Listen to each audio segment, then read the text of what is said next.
Oh ye. Pokoke gertak dulu. Wah, edan kowe ya edan. Iki apa iso perang lho? Aja ngena karo aku.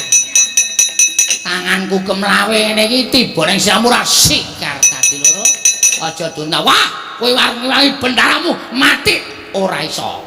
Modar kowe. Hop, jebleske. Iya. Candak jedhuke lemah. Yes. Kowe edan apa? Oh, sit. Yeah. Sit. Yeah. Iki apa diku angel dicekel ki? Iso. Mantan cobat ayo. Iya, Iya. Hop, yes. Iyo. Melayu. Aduh. Ambegane entek. Ayo, maju legane ngati.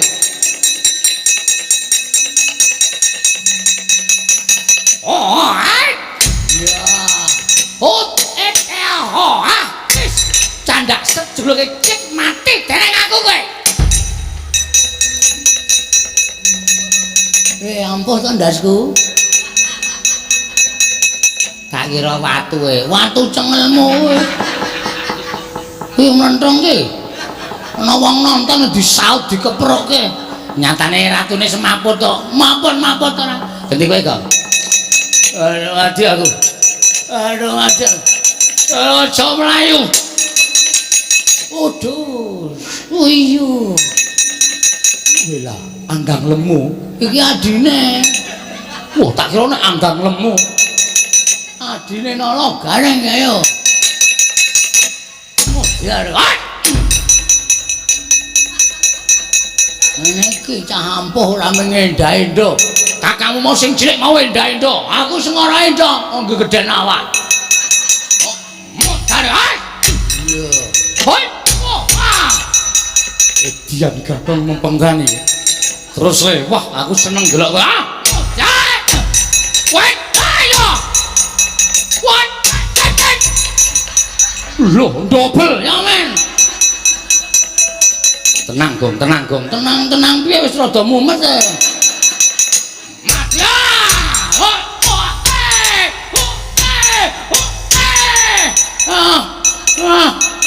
Truk. Piye Gong piye? Mati kowe. Ono kawane areng wangi bendare mati mbok sik ae. Iya. Hut wek. Iya. Wes siap. Iya. Hut wae. Iya. Wah. Gong.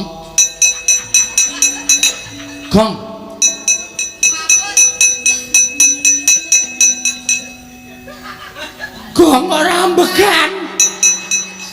Gong. Mau nek ora kuat awake iki rasa gelo to, Le. Kowe kenapa, Gong? Kok ora ambegan? Tak juga kesegaya, Gong. Heeh. Oh. Ngelih kok.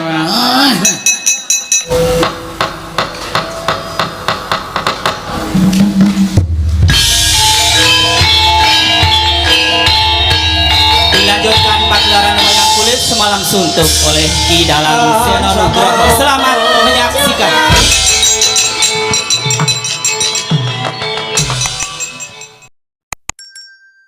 Pating sun biji mangarsama ning ngarsaning sun Patih Surata. Lho inggih diweji sesembahan kula. Pangayom kula temadya padha prapteng dalahan Gusti kula ingkang sinuwun. Miji dhateng wiswanipun ing abdipun Patih Surata. Wonten sabda pangandika paduka Gusti kula Sanata Prabu Sri Harjuna Sasrabahu. Mugi andadosna ing kawuningan nalika kula wonten ing sakjawining pasiwakan kumitirat caruk maras raos sing manah pindoron salomba pinanjering alun-alun katumbing samirana satemah dadosaken kumitir manahipun ingkang abdi kepatihan nanging sareng wonten karsa paduka tebih saking raos kemarasan diweji miji dhateng biswanipun ing abdipun Patih Surata kepareng kula cumadung dawuh timbalanipun Gusti kula ingkang sinuwun ing Mahespati Iya Pati Surata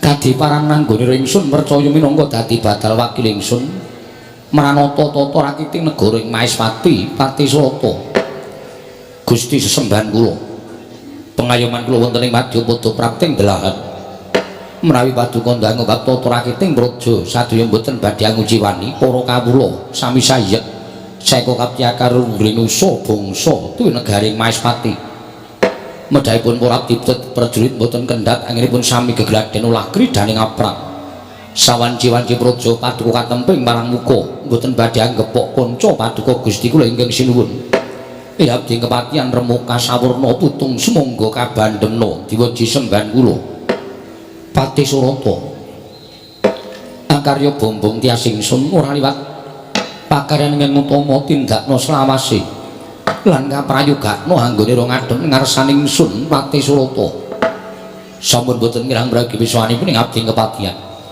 namung derenan samunipun kemareng kula ngaturaken sembah sumangga ping pangabekti kula kunjuk sandhapa padha paduka Gusti kula sangata iya ingsun tampa akarya bombong tiasingsun Pati Surata prayogakna anggone ro ngadhem lho diwaji sampun boten kirang mregi wiswanipun ing abdi kepatihan Yayi Surya Kedhu prayogakna anggone ro ngadhem ngarsanipun Kakang kawula nun Kanjeng Koko Prabu Jimat sembahan kula Koko Prabu pengayoman kula sampun boten kirang prayogi wiswanipun ingkang rayi pun Surya Kedhu wonten ngarsa paduka Gusti kula Koko Prabu Sri Arjuna Sasrabau namung denan sak samunipun kepareng kula ngaturaken sembah sumangga ping pangabekti kula kunjuk sandhapa padha paduka Gusti kula ing Maespati sesembahan kula Prabu Sri Arjuna Sasra iya Yayi ingsun tampa akarya bombong tiasingsun ora liwat pangestunipun Kakang Tampanana kula Bundingga Jimat paripik dayanipun kasantosan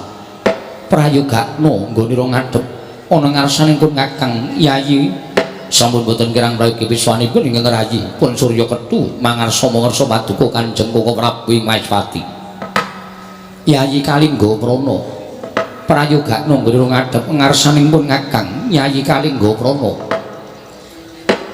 sampun boten kirang prayogi wiswanipun ingkang rayipun Kalingga Prana Koko Prabu namung kepareng kula ngaturaken sembah sumangga ping pangabektinipun ingkang abdi kunjuk sandhapa paduka Kanjeng Koko Prabu Jimat sembahan kula iya pun Kakang nampa kalya bombong penggalipun Kakang ora liwat pangestunipun Kakang Tampanana kula Bundingga Jimat paripik dayanipun kasantosan kadangipun Kakang Yayi Surya Kedhu apa dene Kalingga Prana sartaning Pati Surata mesti waya karya kagiat penggalihing Yayi dene apa to sababe dina samengko ndak wiji ana ing kedhaton negara ing Maespati monggo dina iki dudu dina pasewakan ingkang saben dina ingsun anakake nang jroning Datulaya Yayi mula satata ingkang luwih prayoga jenengipun Kakang diambabarake wigati ning pasewakan Koko Prabu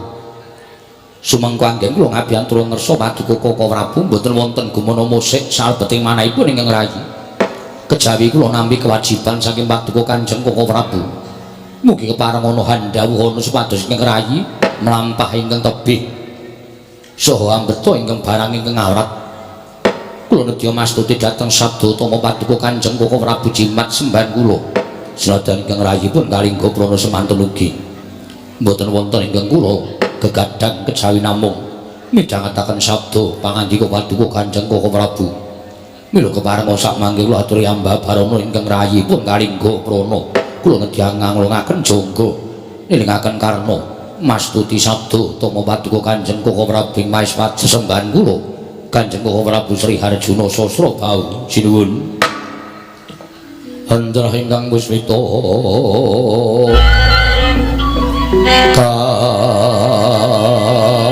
kasiring samirana mrih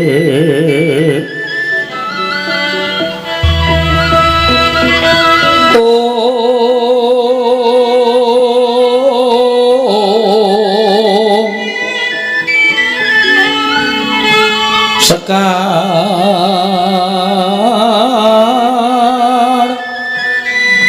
katon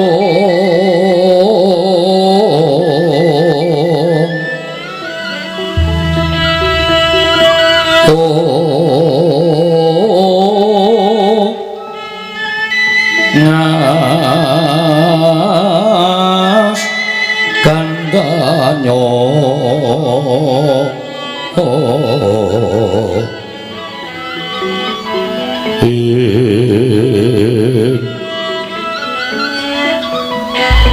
maweh raras Renanindriya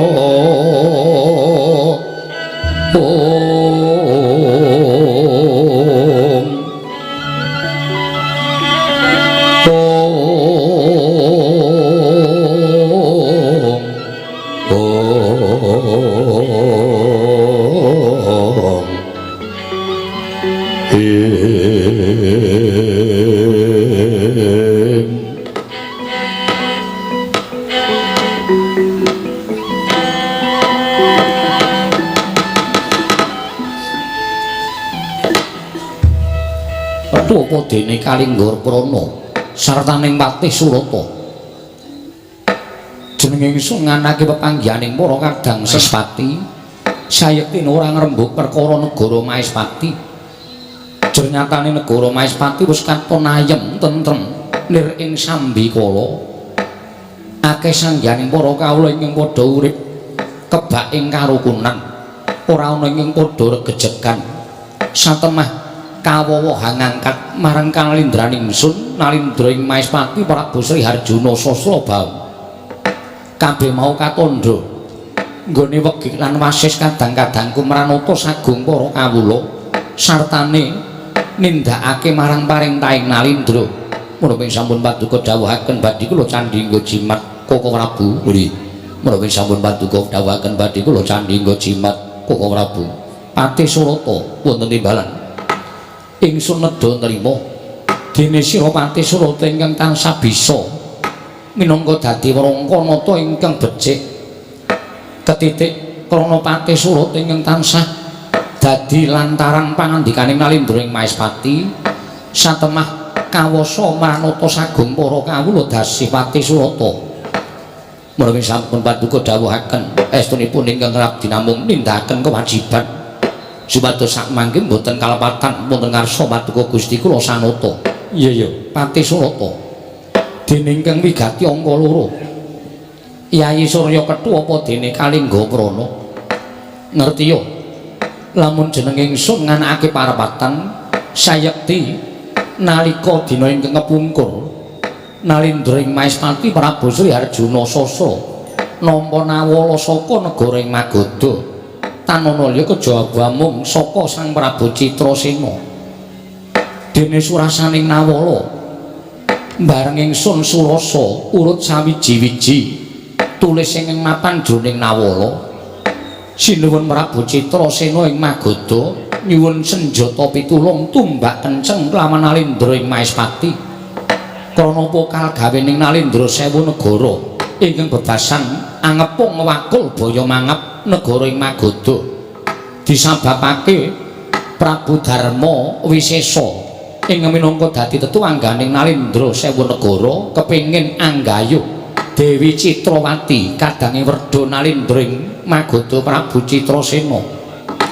Yayi Surya Kethu ing mengkono panjenengan ingsun darbe pancatan nggone ingsun bakal amboyong marang putri ing Magadha Yayi Dewi Citrawati sarana panjenengan ingsun budal marang negara ing Magadha ingkang wigati nyingkirake ratu 1000 negara ingkang wis bakal ngepung negara ing Magadha Yayi Surya Kethu dene jeneng ingsun nglumpukake sagung para kadang-kadang ingsun ana ing kedhaton negara ing Maespati sayekti mung kepengin nyuwun igo pertikele kadang ingsun sakabeh pisan monggo kepiye penemune Yayi Surya Kethu Kalingga Prana apa dene Patih Surata lamun nalindra ing Maespati jumangkah ana ing pabaratan amambengi keparenging Prabu Darma Wisesa ing minangka dadi makuthaning ratu 1000 negara Yayi Surya Kethu gunamit pasang kaliman tabit bina-bina ing laduni demawing tawang tuwang sinuwun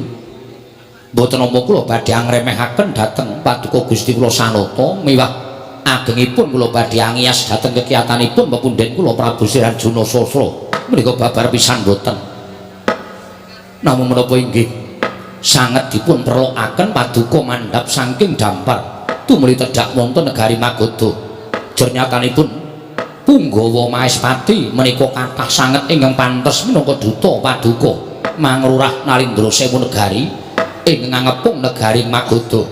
Kalebet ingkang rayipun Surya Kethu upami kula menika nampi palilah tinuding dhateng paduka Prabu Sri Arjuna Sasra supados kula mangkat bidhal wonten negari Magoda. Kula mboten badhe selak tartemtu kula ngendikane menapa dados dawuh paduka Gusti kula ingkang sinuwun. Semandune ingkang lari Koko Prabu ingkang rayipun Kalingga Prana sampun ngantos Nalindra Mahespati ingkang rumagang karya cekap putusan dhateng ingkang rayipun Kalingga Prana kula sagah nyingkiraken Nalindra Sewu negari ingkang ngepung negari Magoda. Samangke menawi saged kelamban ambuyung dhateng pun Dewi Citrawati tumunten badhe kula pisungsungaken dhateng sinuwun Gusti kula ing Mahespati Kanjeng Sinuwun Prabu Sri Arjuna Sasra. Diwaji sampun malih kadang-kadang paduka nadharing abdi kepatihan bebasan remuk kasawurna putung kabandhemna kula sagah minangka dados wakil paduka Gusti kula ingkang sinuwun tedhak utawi sowan dhateng negari Magoda nyingkiraken Nalindra Sewu negari ingkang ngampung negari Magoda sinuwun. Patih Surata iya ingsun nedha nrima ingkang banget dene semono kesaganing para kadang namung yen to ngelingi ana suwiji-wiji ingkang minangka dadi panjangkan ingsun apa ora jeneng banger bacin ing astaning Nalindra Mahespati Prabu Sri Arjuna nedya nyingkirake mungsuh Ratu Sewu negara mboyong marang Dewi Citrawati kadange werda Prabu Citrasena. Lamun to ingsun utusan doh nyono cerak nyono padha mestani lamun Nalindra Mahespati kuwi Nalindra ingkang jirih getih wedi mati. Lamun Nalindra Mahespati kuwi pindhane wong wadon pepinjungan. Mula babakan iki nedya ingsun petung luwih dhisik aja nganti buntung ing tembe mburine. Sapa ingkang pantes minangka dadi utusaning Nalindra Mahespati? Apa kudu panjenengan ingsun dhewe ingkang tedhak ana ing negara Magoda? Yai Surya Kethu Kalingga Prana apa dene Patih Surata? Sidhem jroning pasewakan tanpa sabawa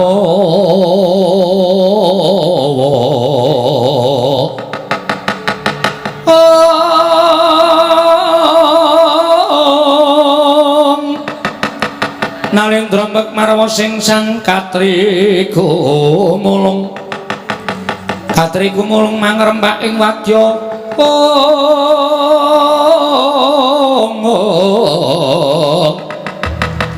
Katri gumulung mangrembak ing wadya Kurdakura reka giri-giri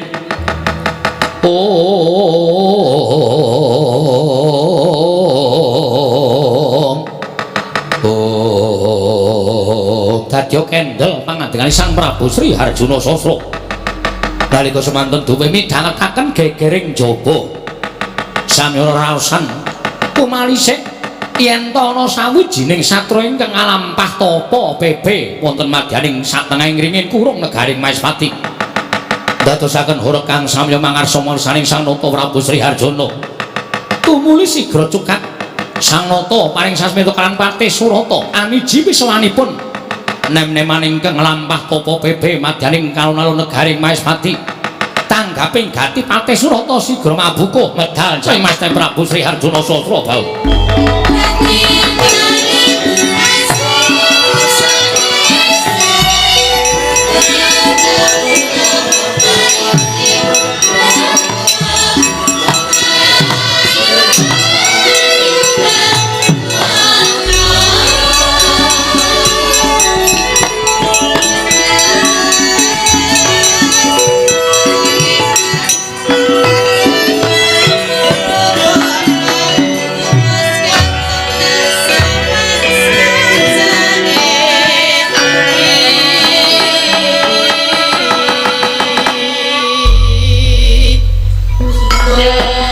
Trapsilanira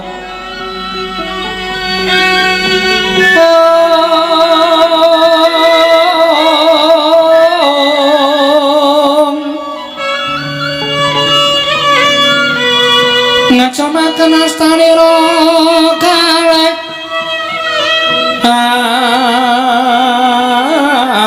astanira kalih pisan yen ngandika magawe obranta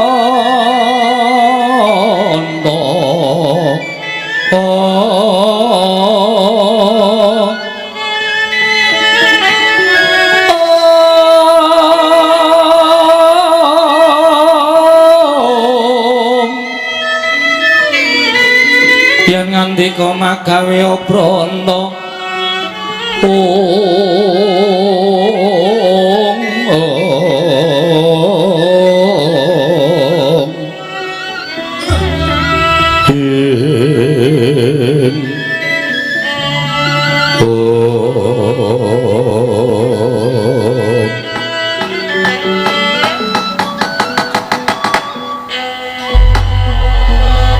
jagat wasesaning Bathara wayah Bathara jagat Patih Surata wonten timbalan sinuwun sun dawuh supaya amiji marang pisowane nom-noman ingkang padha den rasani dening para kawula yen ana wujuding bocah nom ingkang nglakoni tapa pepe ana ing alun-alun negara ing Maespati jumbo lan menawi sampun batuga dawuhaken diweji lare menika sampun kula larapaken dhateng kersanipun Gusti kula ingkang sinuwun sumangganipun badhe murba lan masesa dhateng nem-neman ingkang sajaipun sampun kumawantun halampah tapa pepe wonten alun-alun negaring Maespati iya Patih Surata prayoga nunggone ngadeg ingsun nedya ndangu kelawan nom-noman ingkang wis wani tapa pepe ana ing alun-alun negaring Maespati purba wasisa wonten asta paduka Gusti kula ingkang sinuwun bocah nom apa ta sababe dene sira alaku tapa pepe ya mung sadurunge sira kuwi saka ngendi lan sapa aranira dene sira sowan marang negara ing Maespati wani gawe kawigatening nata ing Maespati Prabu Sri Harjuna Sasra ing nedhenganake pasewakan sira alaku pepe ana ing telenging alun-alun negara ing Maespati apa ta sababe lan dasare apa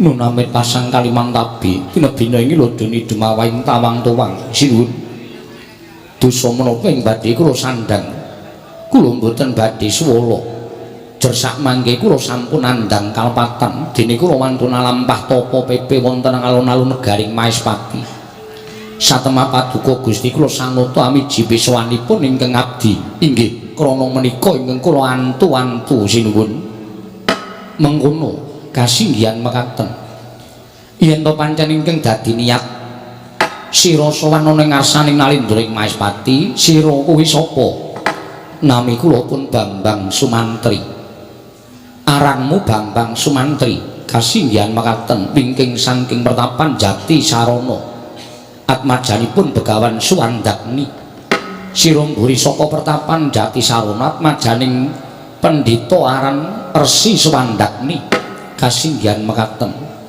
Sumantri wonten timbalan apa ta sababe dene sira wanita apa pepe ana ing alun-alun negara ing Maespati yen to darbe kekarepan mono diagi aturna marang panjenengan ingsun matur sembah sewu tanpa pepindhan dene paduka Gusti kula sanata ing Maespati mboten paring pidendhan dhateng lampahipun ingkang abdipun Bambang Sumantri Sumantri wonten timbalan gage matura ingkang prasaja sesembahan kula Gusti kula sanata ing Maespati Prabu Sri Harjuna estunipun anggen kula bidhal saking pertapan Jati Sarana nalika semanten nuruti dhateng krenteking manahipun ing abdipun Bambang Sumantri dening awuningane negari Maespati ingkang kuncara Hanjayeng Bawana satemah sedaya sami ngraosi dhateng kanalindran paduka Gusti kula sanata Prabu Sri Harjuna Sasra Bang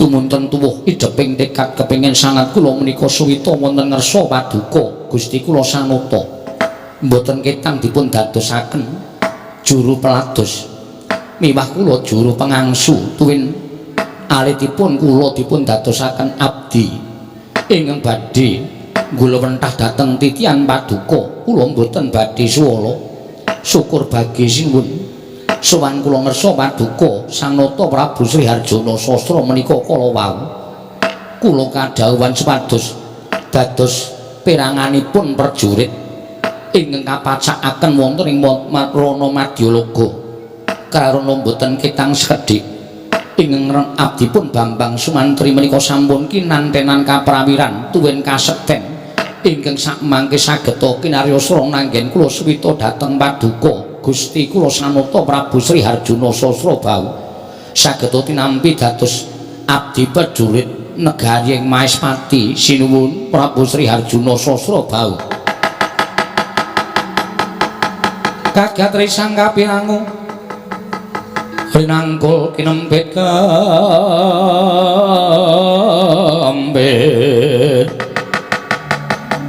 dosang reknaning bawana ing jagat wasisaning upatara wayah tur jagat Sumantri kula wonten timbalaning adawu ya senadyan tumrap sira Bambang Sumantri aturmu mau wis mbok tata kanthi tembung aja nganti gawe tatuning penggaling nalindra ing Maespati Prabu Sri Harjana nang yen to nurut marang ukara sarta tembung munggonmu munjuk atur lawan panjenengan ingsun sayekti ana rasa kongas jroning atimu nggonira ngaturake yen to sowanmu kinantenan kaprawiran supaya bisa ndak tampa minangka abdi prajurit Sumantri sayekti apa kang dadi panjangkamu mau ora gampang tumraping nalindra ing Maespati jalaran sapa ingkang wis dadake prajurit gedene minangka tamtama ana ing negara Maespati sayekti wis bisa ngatonake marang kaprawirane gandeng sira Sumantri wis matur ngarangesaning nalindra ing Maespati Prabu Sri Harjana yen to suwitamu kepengin minangka dadi prajurit sartane tamtama punggawa negara ing Maespati merga wis kumandel kagaduhan kaprawiran kang mangkono apa kira-kira Sumantri bisa dipercaya sinuwun menawi paduka kirang pitados kaliyan ingkang abdipun Bambang Sumantri monggo kula aturi paring dawuh tuwin kadhawuhan menapa kula mboten badhe selak samangke badhe kula aturaken menggah menapa ing sampun paduka dawuhaken kula mboten badhe swala lantar tentu saged kasembatan Sumantri wonten timbalan yen to pancen kaya mengkono kang dadi aturira dina samengko sayekti ning Prabu Sri Harjana Sasrabau duwe kewajiban ya kuwi mbebantu marang negara ing Magadha sabab dina iki nalindra ing Magadha Prabu Citrasena nedeng susah penggalihe karana ana nalindra 1000 negara ing kapandikan Prabu Darma Misesa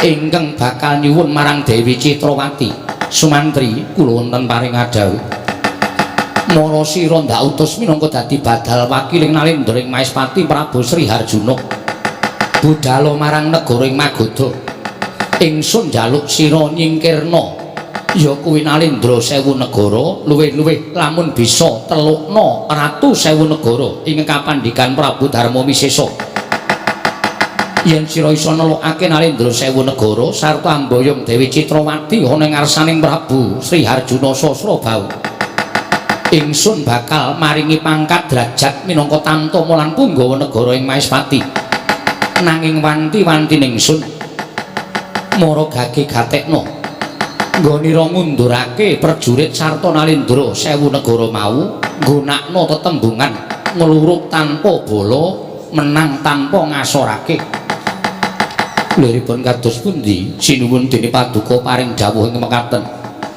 marga ingsun ora kepengin dumadining kurban yen to nganti sira peperangan kelawan ratu 1000 negara telukna kanthi rasa asih lan tresna ratu 1000 negara aja sarana peperangan lamun sira Bambang Sumantri bisa nelukake kanthi rasa tresna asih lan kanthi cara ora ana kurban ingkang tumiba yakti bakal tak anggap lamun sira kuwi duwe kaprawiran lan duwe guna kasantikan kang mangkono bakal tinampa nggone Rasuwita marang Prabu Harjuna Sasrabau nanging yen to sira ngundurake ratu sewu negara nganti panjenengan ingsun mireng kabar yen to ana kurban ingkang tumiba luwih-luwih kurbaning jalma menungsa kang kaya mengkono sira ora isa nindakake dawuhing Nalindra Maespati ngluruk tanpa bala menang tanpa ngasorake sira ora bakal ingsun tampa minangka dadi tamtama Punggawa negara ing Maespati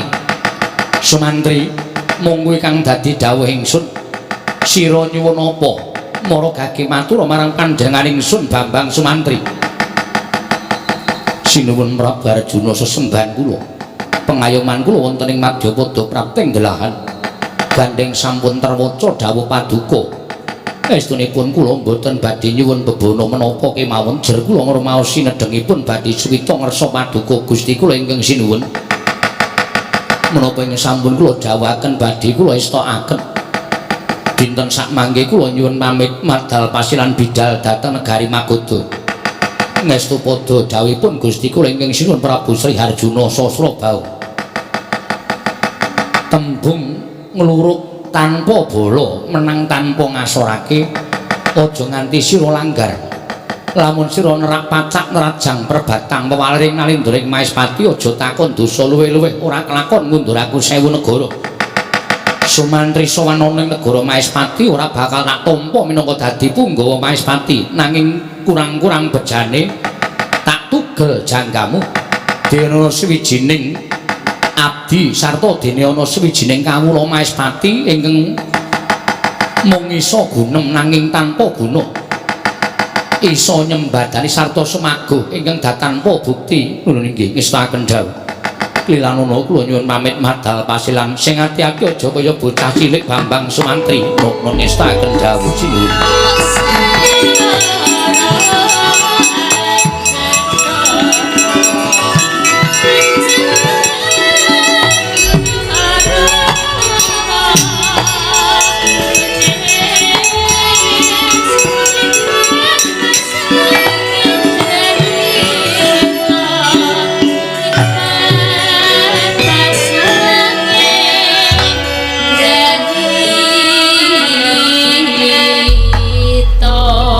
sinuwun kenging menapa malah paduka pitados kalian lare saking Karang Pradesan ing namipun Bambang Sumantri menapa boten langkung prayogi ing rayipun Surya Kethu ing bidal dhateng negari Magoda semandrugi menapa boten langkung prayogi ing rayipun Kalingga Prana ingkang sowan dhateng negari Magoda sinuwun dene paduka pitados kalian lare saking ereng-erenging arga ingkang sakmangke wantun cumalena badhe suwita nursa paduka Gusti kula sanata Surya Kethu Kalingga Prana iki wonten timbalan ing adhawu jeneng ingsun percaya kelawan Bambang Sumantri mbot ora mung sarana paningal lahir nanging uga paningal batin merga rasa njala ana ing penggali ingsun nalika Sumantri ngandhakake yen to sumani marang negara ing Maespati sayekti wis kinantenan ya kuwi kabisan guna kasandikan lan guna kaprawiran kang mangkono padha karo ngiyas marang Nalindra Maespati Prabu Sri Harjuna Sasrabau bakal ingsun ngerteni kaya ngapa kesaguhaning Bambang Sumantri lamun to mung kandhek ana ing pangucap ora kababar dadi pakarti sayekti Sumantri mung bakal dadi banten ana ing negara Maespati nuwun ngestaken dawuh nggih kawicaksanan wonten ngarsa paduka sesembahan kula Prabu Sri Harjuna Sasrabau Pati Surata wonten timbalan ketapna para wadyabala saperangan wae supaya laku dedemikan anitik marang lakuning Bambang Sumantri nggih ngestaken dawuh lamun to bocah mau sembodo sarta pancen nyata-nyata bisa nyingkirake ratu sewu negara kanthi apa ing wis ndak ngendikake ngluruk tanpa bala menang tanpa ngasorake matur marang panjenengan ingsun yekti Sumantri bakal ingsun paringi Sri Nugraha minangka dadi nayaka negara ing Maespati nanging to lamun apa kang dadi kandhane Sumantri mau mung kandhek ning pangucap ora kababar dadi pakarti ingsun ora kepengin sowane Bambang Sumantri ana ing jlambrak ndatul ya negara ing Maespati Pati Surata nuwun ngestaken dawuh paduka Gusti kula samuta gandeng santun perwaca dinten samangke kula nyuwun pamit madal pasilan sing ati-ati aja koyah bocah cilik malah babar pisan budana kang padha sibo jenenge ingsun kundur ngedaton Pati Surata lho iki ngestu padha dawuh paduka Gusti kula ing sinuwun pareng kula madal pasilan sing ati-ati aja kaya bocah cilik glirana kula nyuwun pamit diweji iya Surya Kertu sing prayitna ngati-ati glirana kula nyuwun pamit Kalingga Prana tantanen para kawula aja nganti ana telik Mangindrajala ing marajul seka Sela-selane Garu santemah gawe geger kahananing kawula dasih menawi sampun paduka dawuhaken badhe kula candhi nggo jimat kaya wis ora ana dawuh maneh Surya Kethu Kalingga Prana apa dene Pati Surata purna gatine pananggilan santosa sukundu kedaton jeluk saking dampar menawa kinapit gambaran gading kadharaken sangganing para Banjadi manggung ketanggung Joko paloro-loro ing sami ngampil patraning Prabun gawe tinggal saking Mandra tindaknya Sri Naranata lamun katinon saking Mandrawa kaya ngirang penggaling Sang Nata Prabu Sri Harjuna wau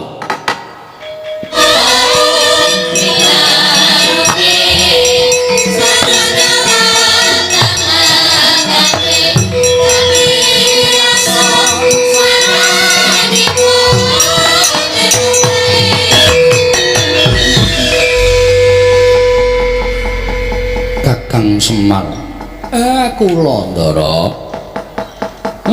pripun le sampeyan nglakoni tapa pepe enten alun-alun negari Maespati wiwit saka Jati Sarana sampeyan nggenipun kepengin suwita ngersanipun sinuwun Prabu Sri Harjuna Sasra kula weruh saka kadohan sampeyan pun ditimbali kali Patih Maespati kula ajeng nyuwun dawuh pripun dipun tampi napa mboten Den Kakang Semar nalika semana aku tinimbalan dening Srinata ing Maespati Prabu Sri Harjuna Sasra bau nggih terus aku wis ngaturake apa kang dadi wigatine lan niatku nggone bakal suwita lan aku ngaturake marang kabisanku nggone olah kridaning ngayuda ngaturake marang kabisanku nggone wis sangu marang kasekten nanging Kanjeng Sinuwun Prabu Sri Harjuna Sasra bau tumuli paring kewajiban karo aku yen aku bisa nglakoni bakal tinampa minangka nayaka ing Maespati nanging yen to gagal wigar aku bakal ditugel guluku ning negara Maespati Kakang Semar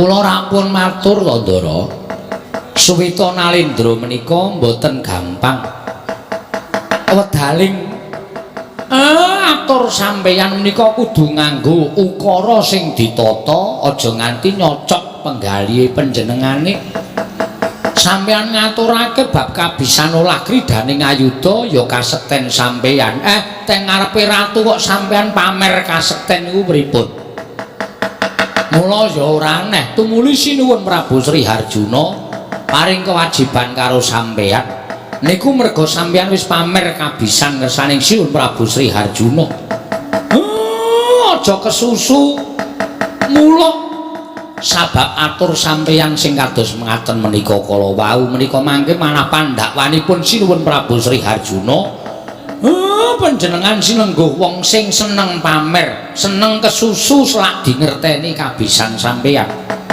apa-apa niku supaya dingerteni kabisane kepinterane menika anut wanci anut lelabuhan mboten kok terus pamer kula iso niki kula iso kaya ngeten kula iso kaya ngono nek urung dibuktekke sapa wonge sing ajeng percaya iya Kakang Semar nggih terus pripun aku ki nyingkirake wadya 1000 negara ingkang ngepung negara ing Magoda nanging welinging Sri Harjuna Sasra bau sangata ing Maespati bebasane ngluruk tanpa bala menang tanpa ngasorake Bambang Sumantri kadhawan ngundurake wadyabala 1000 negara nanging siji wae aja nganti ana ingkang dadi Banten Kakang Semar wiwit saka kedaton nganti tekan kene ndak olak-alik rasaku apa ana ing atase wong perang tanpa nganakake bebanten mongko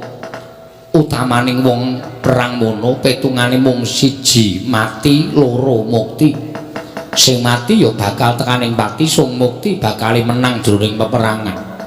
Apa ya kelakon aku nyingkirake wadyabala 1000 negara mongko tanpa memateni siji wae. Iku ingkang dak petung abot Kakang Semar. Lan iku ketoke ming seklimah ngendikaning Sinuwun Prabu Sri Harjuna Sasrabau ning nek tumrap sampeyan sing ajiwa satriya niku angel digayuh. Ngluruk tanpa bala menang tanpa ngasorake.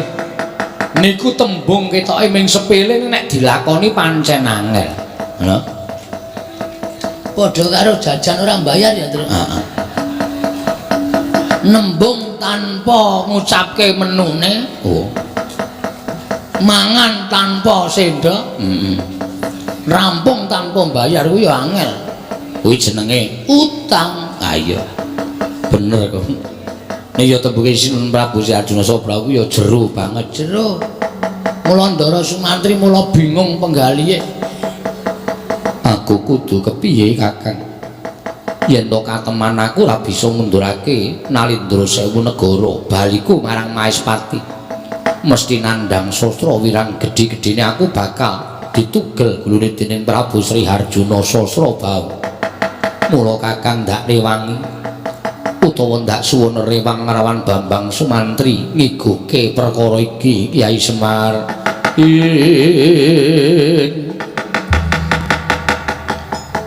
Semari koten prayekna semuri reseka balik ditiyane kandaya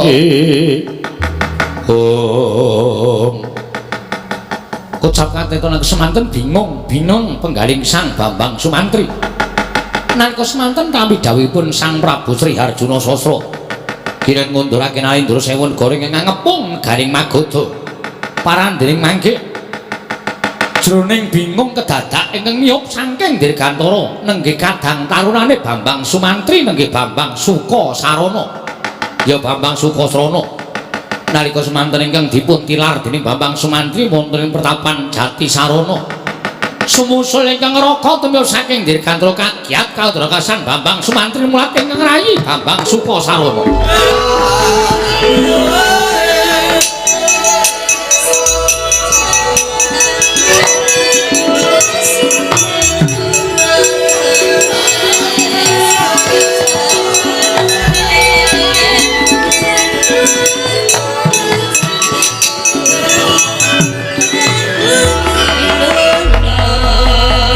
Ndara Sukasarana. Wah, pancen bocah ora iso ditelake. Wo, Ndara Sukasarana nusul terus. Heeh. Tuyule nusul terus. Gong, iki arep kaya ngene iki adine Ndara Sumantri. Mireng Ndara Sumantri panah ndasmu. Nek iki adine kok tuyul. Bae baguse kaya ngene kok tuyul. Petruk ngece aku kowe. Ora ta ya malah dikira ngece ora. Kadangku Yayi. Adikku diadiku wong bagus Sukasrana padha raja sapraptamu Yayi. Pangestune Kakang Ati. Iya Kang. Aku ngaturake sembahku kekatur. Ya tak tampa cah bagus. Kena ngopo kowe nusul karo aku? Kowe kok ngono to, Kang? Kowe nalika semono aku mbok teturu, mbok elus-elus bathukku nganti aku turu. Bareng aku nglilir aku tangi Kakang Ati wis ra ana, Kakang Ati ninggal aku. Aku takon bapa suwandakne jare Kakang Ati bubudal ning Maespati. Arep suwita Prabu Sri Ndang Mulya Sri. Oh, malah lagi. Sri Harjuna Sasrabau, Sri Harjuna Sasrabau.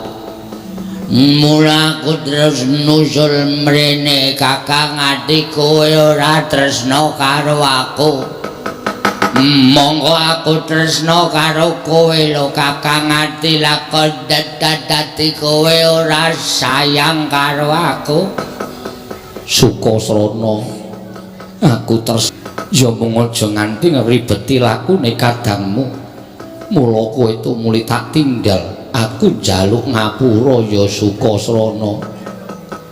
Ora dadi ngopo Kang aku ki ora arep beda kowe le Suwita.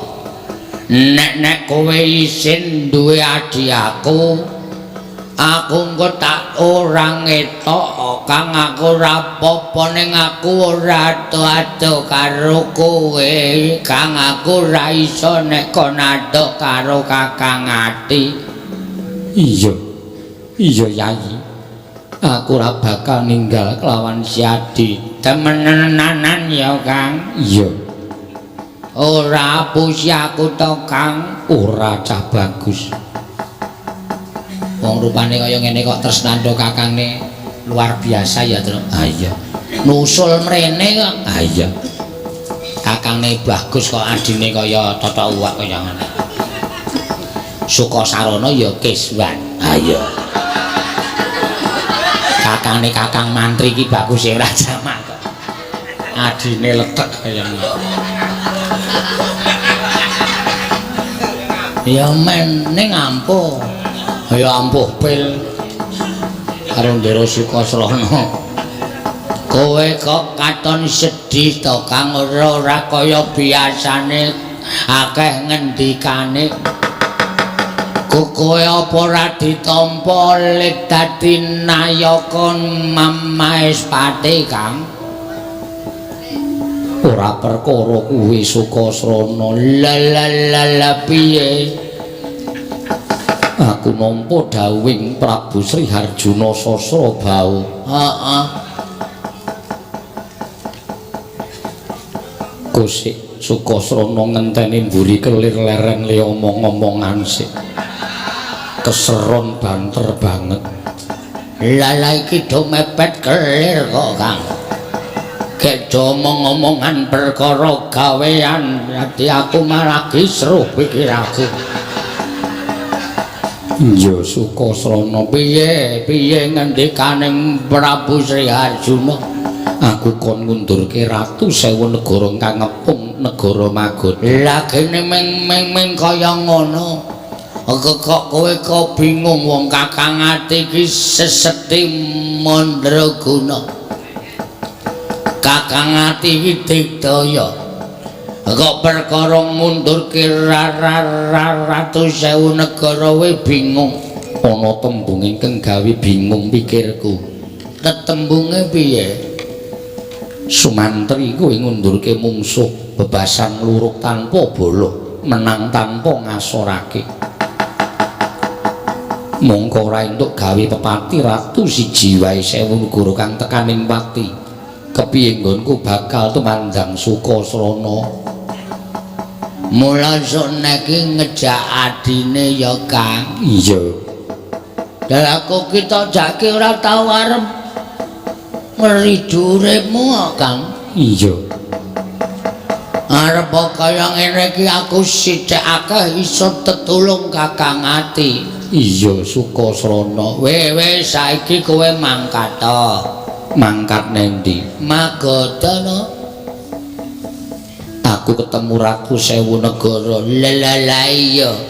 Mengko piye nggone ngasurake Ratu Sewu negara supaya aja nganti ana korban. Lah dimu aku Sukasrana kon ngopo? Mengko tak ewangi kowe raja kuwatir. Mengko Yayi. Heeh. Mengko kowe sing maju, mengko sing nibani kekuatan supaya ratu kalah kabeh adimu Sukasrana, Kang. Adikku adikku. Jebul tinemune gedhe dayane tumrapun Kakang nggone kepengin suwita marang ratu. Nanging maneh aku ora bisa nganti si Adi suwita marang Praja Maespati merga raganing si Adi ingkang sarwa kuciwa. Aku ora apa-apa, Kang. Aku kira apa-apa.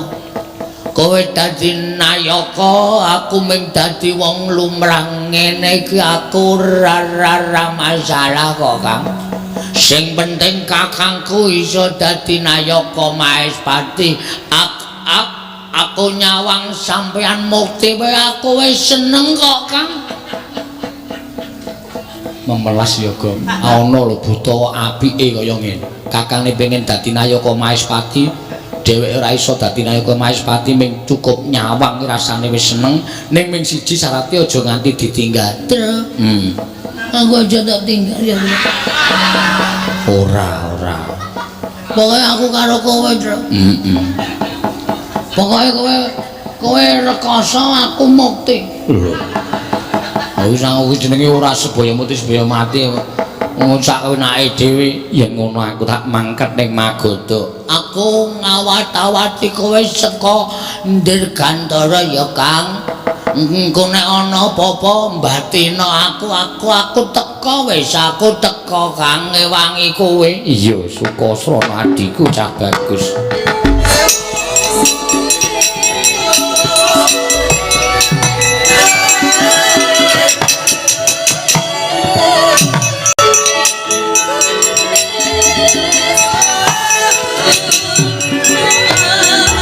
Waduh cilaka iki to. Wonten dawuh Ndara.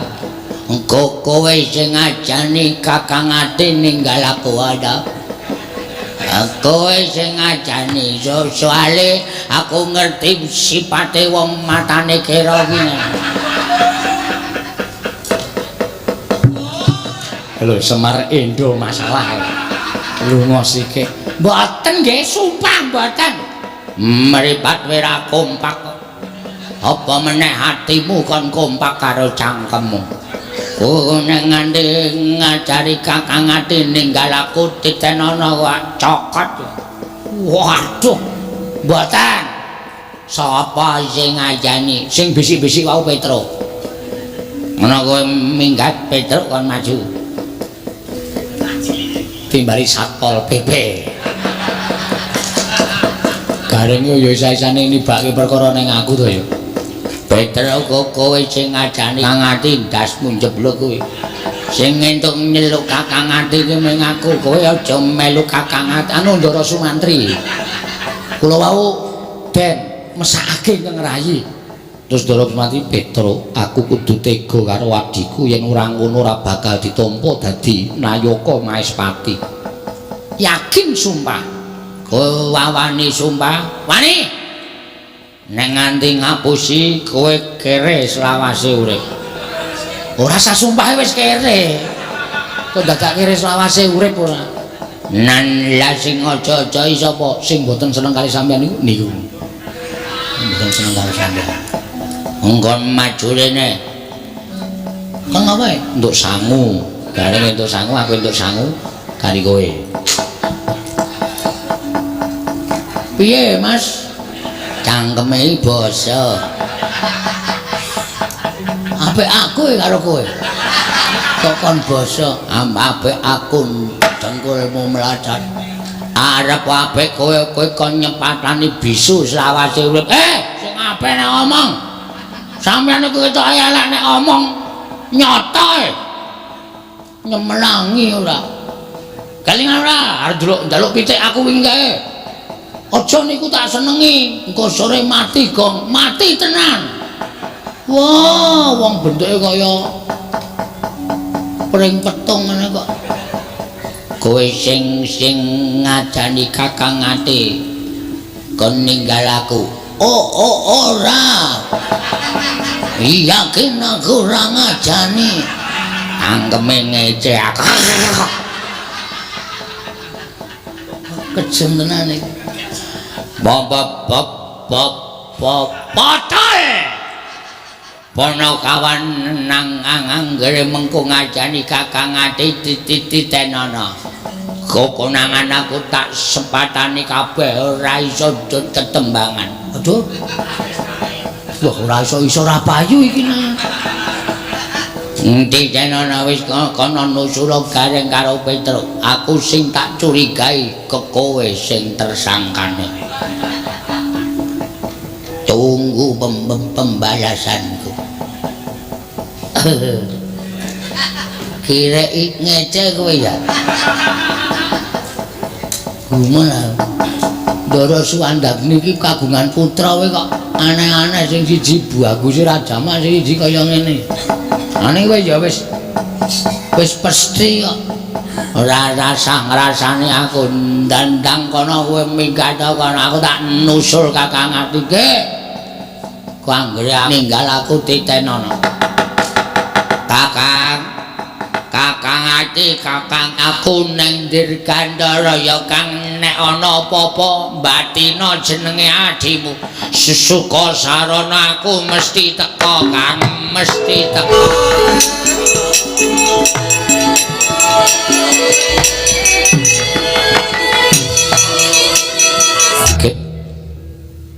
Durung nganti panjenengan ingsun medhar pangandikan, lah kok ana sawijining nom-noman ingkang sowan ning negara Magoda.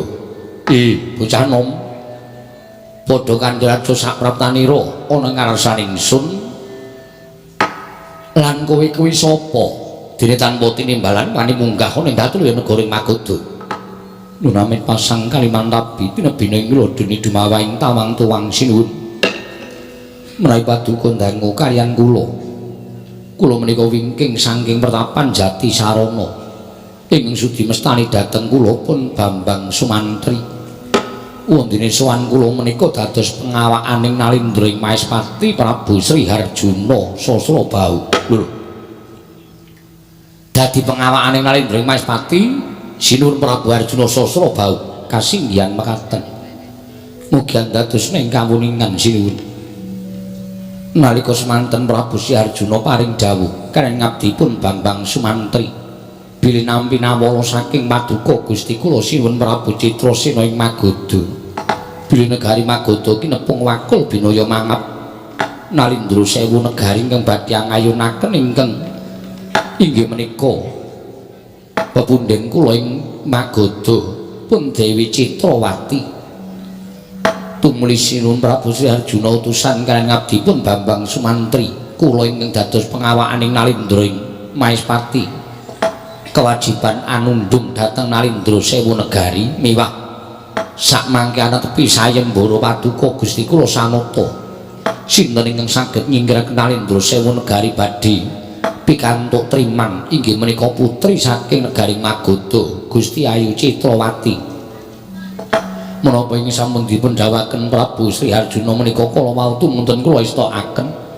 Dinten sak mangke kula sampun pepanggihan kaliyan paduka Sinuwun Prabu Citrasena.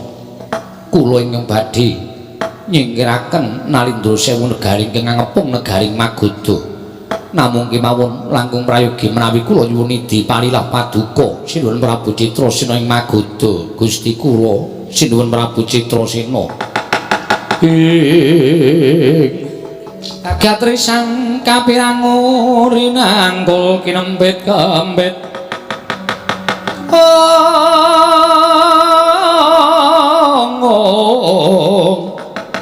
dosang reknaning bawana ya setukang walang ati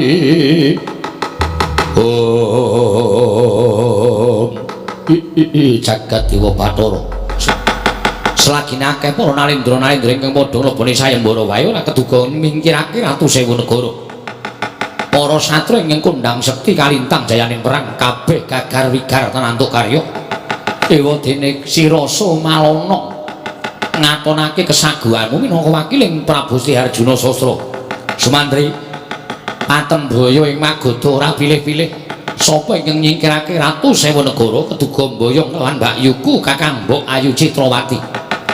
Ingkang mengkono ndak nirani sira metu ning sak jabaning rangkah negara ing Magoda. Sarta pura ana papan pernahing para Nalindra sewu negara ingkang padha mesanggrah ingkang kapandhekan Prabu Darma Wisesa. Yen kok nganti sira isa ngundurake Ratu Sewu Negara, boyongen Mbak Ayuku Kakang Mbok Ayu Citrawati. Prastawa dawuh paduka Sinuwun Prabu Citrasena kliran ana kula madal pasilang. Ngestu padha dhateng dawuhipun Nalindra Magoda. Surti ing ati-ati duga-duga digawa Bambang Sumantri.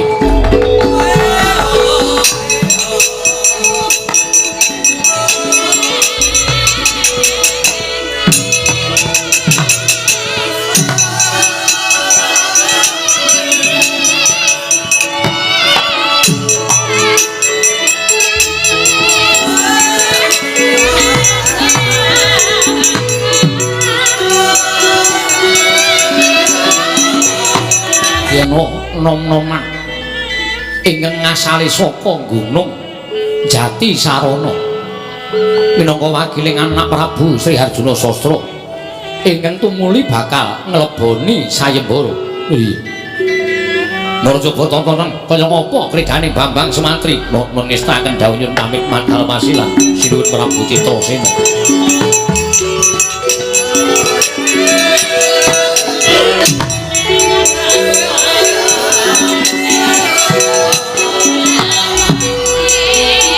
Darma Yaksa ana dawuh apa Kakang Darma Wisesa? Yai Darma Kumbara ana dawuh apa Kakang Yai Darma Sucitra wonten timbalan ngadhawuh Kakang. Reng sajaiki Ratu Sewu Negara jenenge nganggo Darma kabeh. Ana sing jenenge Darma Wisata ora ya ora ana. Darma Wisata ning ngisor Kretek ora ana. Ngisor Kretek ora. Apa iki pawongan nom-noman sing gawe geger pesanggraning Ratu Sewu Negara? Saka pangiraku pancen bener iki Kakang. Ingkang sumbar manguwuh-uwuh nganti aku lawan Kakang Darma Wisesa metu saka jroning pakuwon. Walah dalah sugih kendel Bondowani. Wani manjing ana ing pesanggraning para Nalendra Sewu Negara. Kowe sapa? Takon karo aku utusaning Nalendra ing Maespati, aku Bambang Sumantri. Bambang Sumantri? Ya dasar para nyata. Loro bagus. Wah, wong bagus-bagus sing mane ditutke kirik telu. Lho darani kirik neng. Meneng wae klethake dase. Menungso e kirik. Lho iso omong. Le. Terwelu. Ratu lho neng. Men ra urusan ngene menungso padake kirik. Lho iso omong sapa jeneng? Takon karo aku. Abdining Ndara Bambang Sumantri. Nala Gareng. Bambang Gareng. Bambang Gareng. Oh iya no abdine nganggo Bambang. Sing dhuwur sapa? Bambang Petro. Bambang Petro? Iya, dasar para nyata. Abdine Ndara Sumantri. Sing mburi dhewe sapa? Joko Bagong. Kok beda dhewe to, Gong? Aku ora tau seneng padha. Bedane lho Bambang. Kabeh nganggo Pak Bambang tuku gedang. Amoh. Ya wis sakarepmu Bagong. Prabu Darma Wisesa. Niatku pancen wis gembleng, nggonku bakal nyingkirake Ratu Sewu Negara aja ngangsi gawe geger kahanan negara ing Magoda. Mula Kang Sangka kuwi mumpung durung tekaning pati salah sawijining Ratu Sewu Negara. Padha mundura. Aja ngayunake marang Gusti Ayu Dewi Citrawati bakal binoyong Bambang Sumantri ana negara ing Maespati. Wah, dalah sugih kendel Bondowani. Sumuk nyawamu kowe wani nantang karo Nalendra Sewu Negara. Seminggira Kakang, sepira kekuwatane Bambang Sumantri mesti dadi isen-isen ning wadukku. Hak tadah kala mangsa ora sakakan gunung tanpa gunaya kaya aku sing bakal tekaning pati. Kula terus mingkah Koko Prabu bari kula ajar Bambang Sumantri kemewat gunungipun.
Nek kekuatane terus sing menang sampean.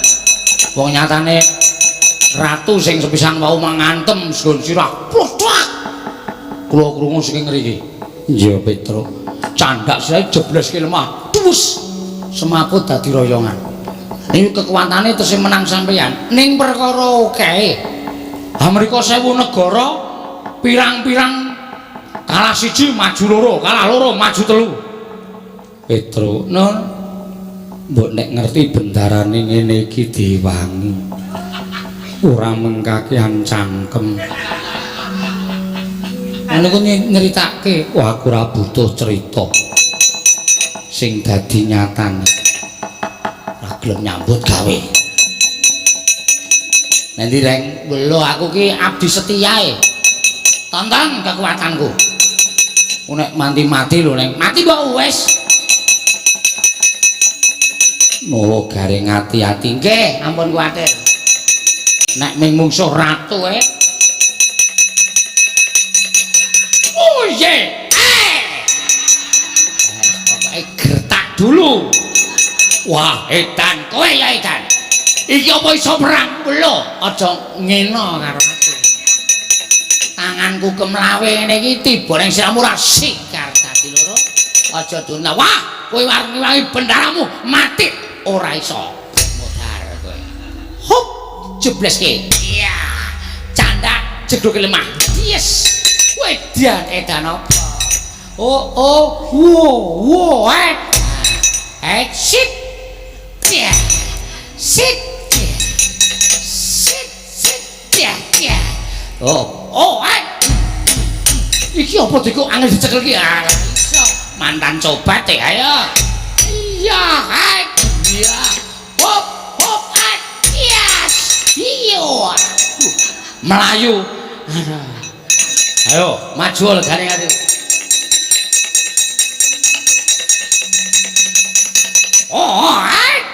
Ya. Candak sejuluke cek mati dereng aku kowe. Ampun to ndasku.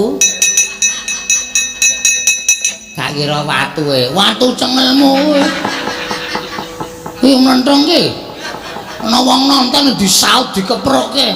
Nyatane ratune semaput to. Mapun-mapun ora. Ganti kowe kok. Aduh ati aku. Aduh ati. Aja mlayu. Aduh. Oh iya. Wela, andang lemu. Iki adine. Wah, tak kira nek andang lemu. Adine nolo gareng ayo. Biar. Iki cah ampuh ora mengendha-endha. Kakangmu mau sing cilik mau endha-endha. Aku sing ora endha, wong gedhen awak. Modar ae. Hoi. Edian gathong mempengkani. Terus wah aku seneng delok kowe. Woi, ayo. Woi. Loh, double yang men. Tenang gong, tenang piye wis rada mumet e. Mati.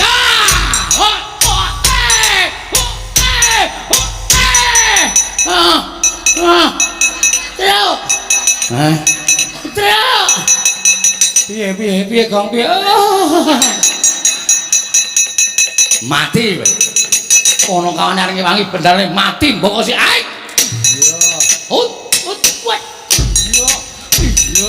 Siap. Wah. Iya. Wah. Gong.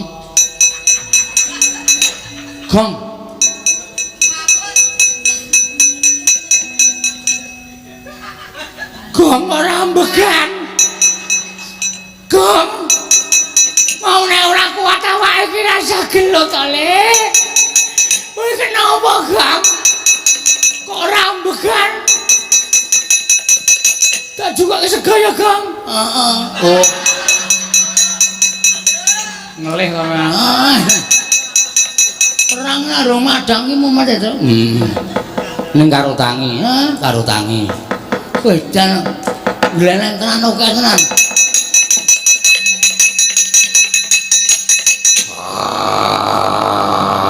Pindah Le. Ngapa butane gede banget. Tak lawane. Aja kok. Aja kalah tenan karo kae. Ora masalah. Ora wedi kok. Terus aja tok awakmu iki. Tak lawane. Ora sah. Kowe kalah ora wedi dijake cah jire ora. Wah cikur gede banget. Ya gelak lempang. Lho kok nyelempong risang Sumantri. Nalika semanten mulat sakataing para Ralendra sewu negari. Ingkang samya ngepong Sang Sumantri sigra mundhut jempare ngarsa den dawahaken mring sanggaring para Ralendra sewu negari. Krana sampun saged boten saged meper mubal babaring karepson mulat Sang Sukasarana. Kakang ati aja, Kakang aja.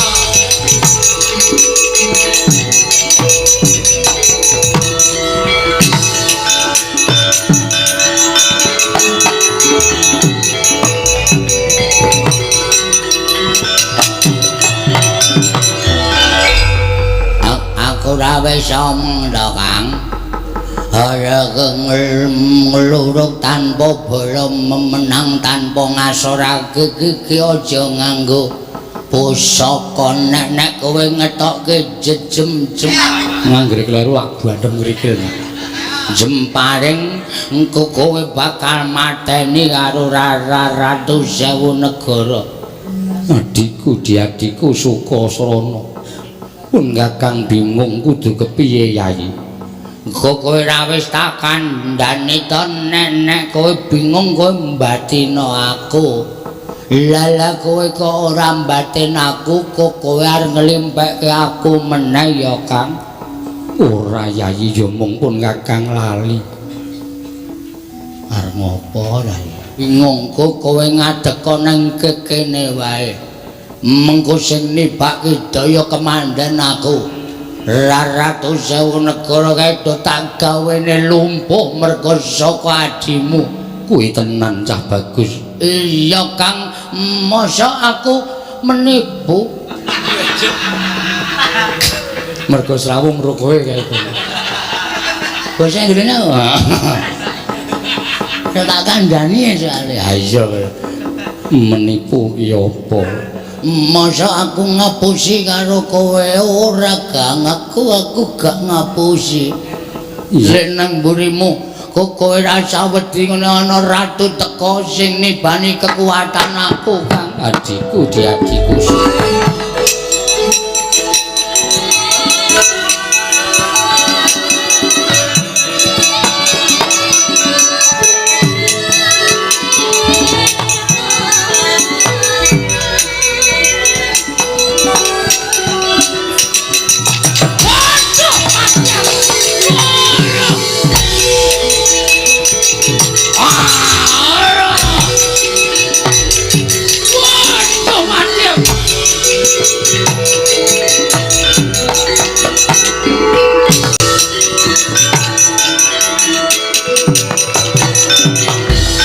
Waduh, mane apa? Waduh laku dadi otot bebayuku kaya ilang. Ngobahke sikil wae ora iso iki kaya kena apa Kang. Waduh mati aku. Mati aku laku dadi sikilku lumpuh kaya ngene iki piye mati tenan aku. Waduh, Sumantri aja pasang warat. Aku kok dadi kaya ngene iki piye Sumantri? Ngampuh tenan kok. Ah, semok iso doteng klumbruk. Bojone dhewe digawe ngono wae Pak Truk. Amen ngopo? Men ra rewel. Ora tau rewel kok bojo kok digawe ngono dengkul mlocot ora. Iya, kowe teluk apa ora? Kowe ora ngaku kalah karo Bambang Sumantri aja takon dosa ora tak gawe. Sedhila nggonmu nandhang lumpuh. Nanging selawase urip wis ora ana gunane lehmu dadi Nalendra. Waduh, Bambang Sumantri aja aku nyuwun pangapura. Aku ngaku kalah. Ya, aku ngaku kalah ya. Aku yo ngaku kalah Bambang Sumantri.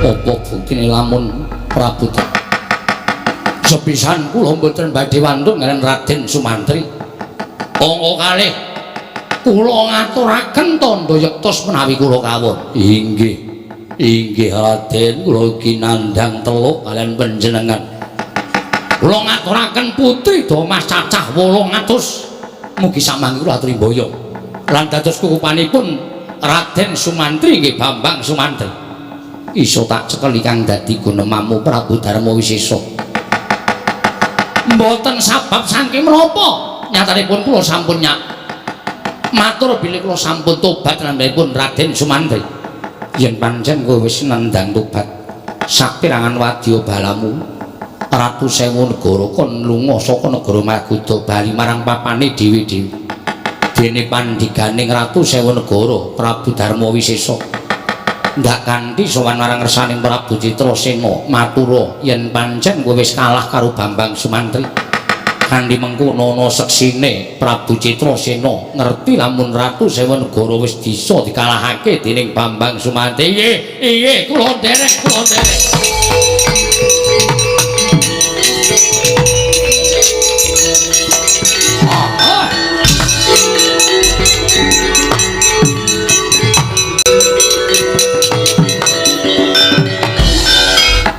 ingkang dak kanthi munggah ngersaning Sang Prabu Citrasena munjuk atur lamun kowe wis kalah karo Bambang Sumantri iya ngisaken dawuh malah samangke kula ugi badhe nglarapaken pandheganing putri Damas cacah 800 inggih menika pun kadang kula Yayi Dewi Darmawati samangke badhe ngirit putri Damas sedaya badhe suwita dan manut dhateng pangrehipun Sang Sumantri iya Prabu Darma Wisesa ayo ndak kanthi munggah ning datur ya negara Magoda suwan Sang Prabu Citrasena monggo Raden kula dherekaken monggo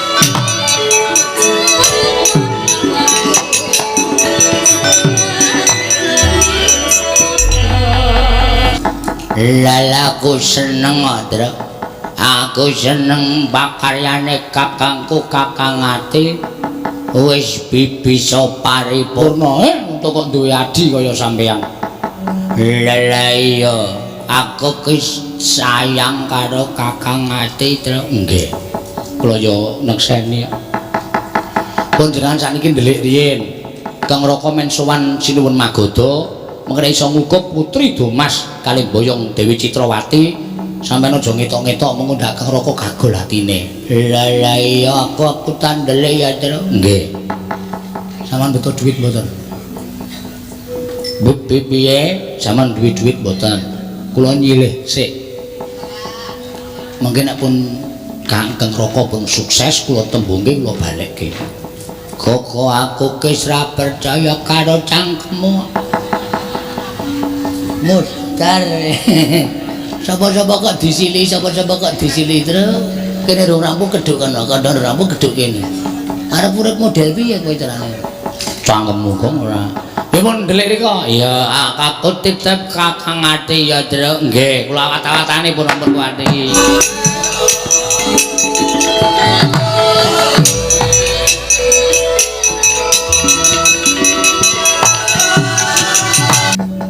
Bambang Sumantri wonten timbalaning ngadhawuh ature patih ingkang kunjuk kelawan Alendring Magoda lamun sira Bambang Sumantri bisa ngasorake Wadyabala Sewu Negara menika ingkang dados bukti Prabu Darma Wisesa ingkang sampun kula beta mangarsa marsanipun Prabu Citrasena sinuwun sepinten kalepatanipun ingkang abdi pun Darma Wisesa kula nyuwun pangapunten kula sampun ngakeni bilih kula menika kawon kaliyan Bambang Sumantri.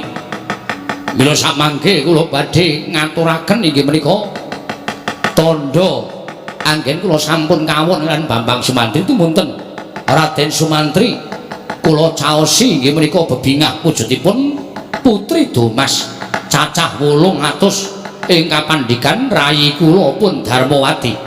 Ila dal jagat dewa bathara jagat pangestu Iya, sinuwun. Ora dadi ngopo. Lan gandeng sira wis kalah kelawan Bambang Sumantri ndak jaluk enggal ninggalake negara Magoda. Supaya negara Magoda katon ayem, tentrem, ora padha kuwatir sangganing para kawula negara Magoda. Ngestaken dawuh.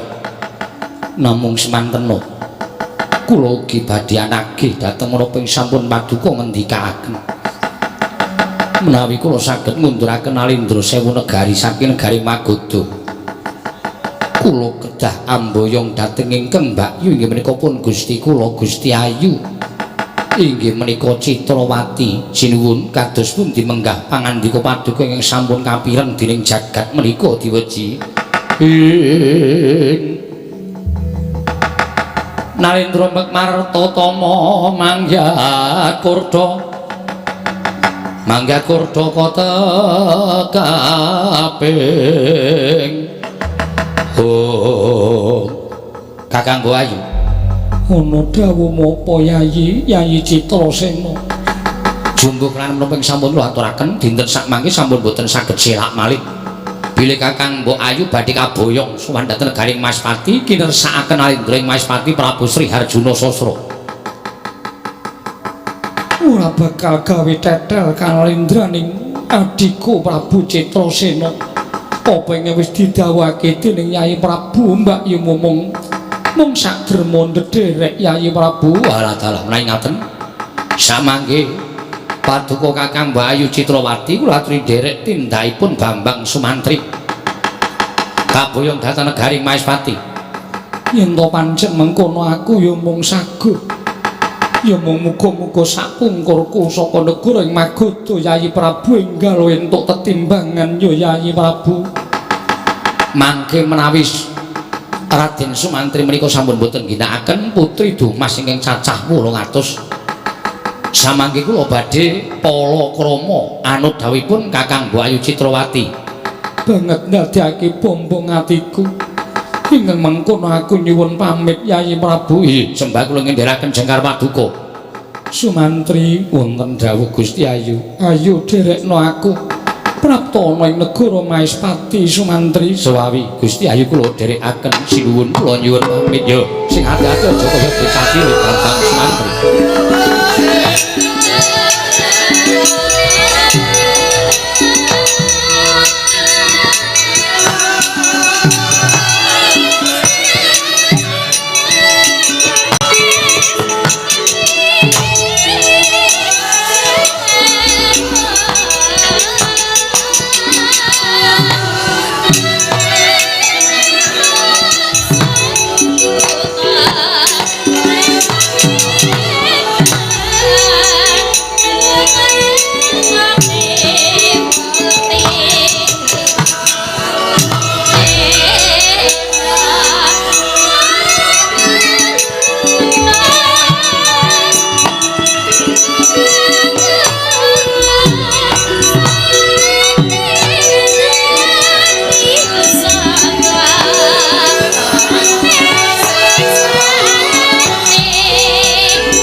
Ngambar arum sangko sumo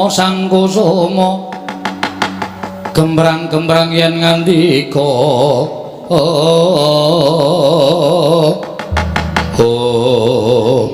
Sumantri kula wonten paring adhawu kepiye munggo ngene bakal lumaku saka ing Magoda tekaning Maespati Gusti Ayu. Kula sampun kaparingan triman wujud rata saking ingkang rayi Prabu Citrasena. Mila dinten sak mangke monggo keparenga manpan wonten ing pakedonganing rata kula ingkang badhe angusiri lampahing rata prapting negari Maespati. Sumantri apa ora luwih prayoga lamun sira kelawan aku mapan ana ing pagedonganing kreta. Tumuli mengko dawuh kelawan kusir saka negara ing Magoda dosa menapa ing badhe kula sandhang. Jer paduka badhe kinersakaken dening Sang Prabu Sri Harjuna Sasra. Kula wantun tunggal sak rata kan paduka Gusti Ayu. Tanpa ndi mangke kula badhe pikantuk dedosan saking Prabu Sri Harjuna. Monggo paduka aturi manjing pagedhonganing rata kula ingkang mapan wonten ing pakusiran ingkang abdi pun sumantri ing badhe ngusiri tindak paduka Gusti Ayu Citrawati.